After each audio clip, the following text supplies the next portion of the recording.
Hello, my name is Ben Bales. This is Bachdow, Weston Hearn, and Cameron Tucker. Collectively, we have been working on the electronic tablet for teaching Braille. The purpose for our project was to create a refreshable Braille display that will allow a blind person to learn the language of Braille.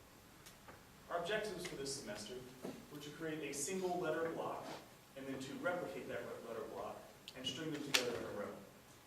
We also needed to write a conversion code to convert an English character into a Braille character.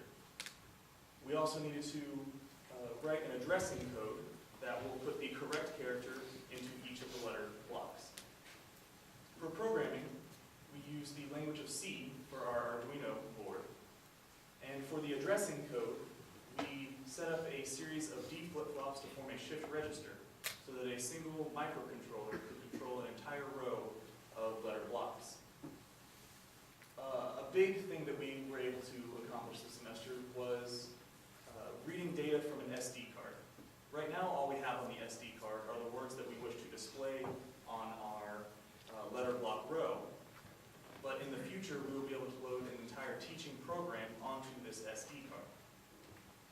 For our engineering purposes, we decided to go with solenoids instead of motors for each individual pin, because the solenoids were significantly cheaper than the motors per unit.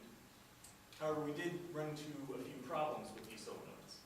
For instance, the minimum current requirement for the solenoids was greater than what our microcontrollers could output at any one time. So to fix that problem, we implemented a series of BJT switches to each of the pins. Another problem we ran into was that the casing for these solenoids was inadequate right out of the box. If you set the solenoid down, the pin wouldn't be able to move. If you pick the solenoid up, the pin would fall completely out. To fix that, we had to attach a simple stand to the side of the letter block to keep the pins in the right places. Using those methods, we were able to create a working letter block that could feasibly fit within the Braille dimensions. However, at that point, we realized that the footprint of that letter block was too large to string together multiple of them and still have that fit within the Braille dimensions. So we had to come up with a different design with a smaller footprint. To that end, we began work on creating our own solenoids that were smaller in size, which is still in progress. We still wanted, however, to be able to show the functionality of our addressing program. So we created a row of letter blocks made up of LEDs, which we have to show today. Our goals for next semester are to finish the design of the smaller footprint letter blocks and to string those together into one or more rows. We'd also like to create a teaching program that we can load onto our SD card. And most importantly, we need to come up with an audio output function that will allow a blind person to use our product by themselves. Are there any questions?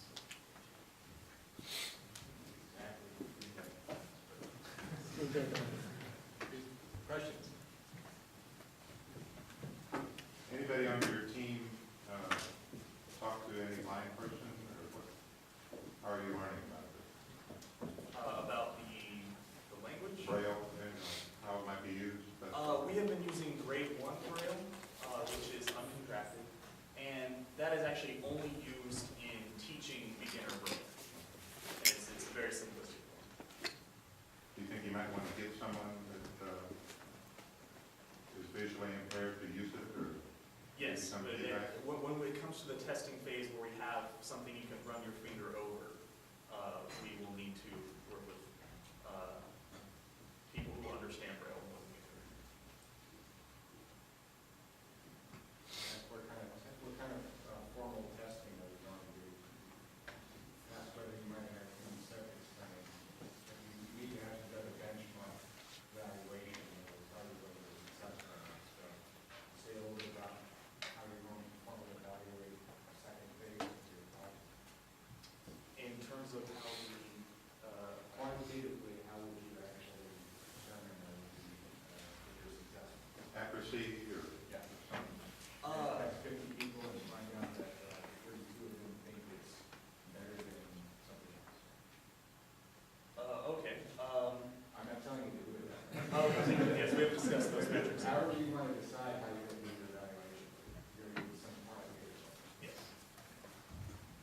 I'd like you to say that. Okay, I'm not understanding the question.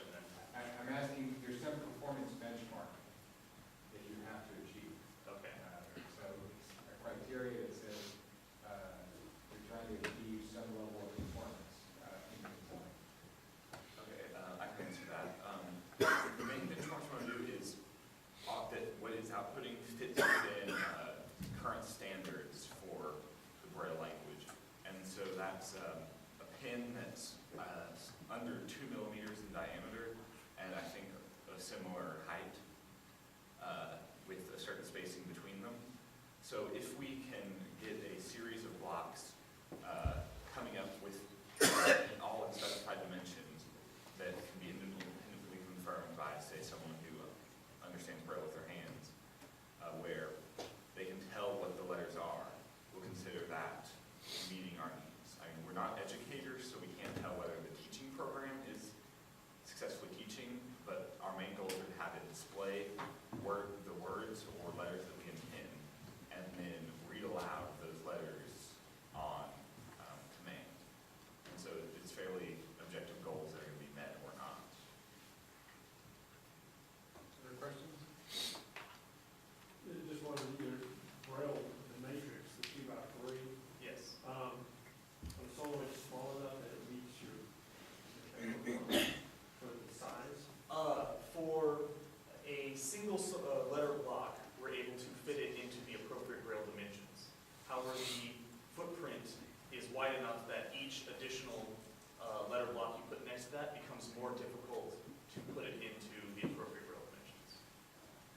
You're saying you can build one block, but you can build multiple blocks?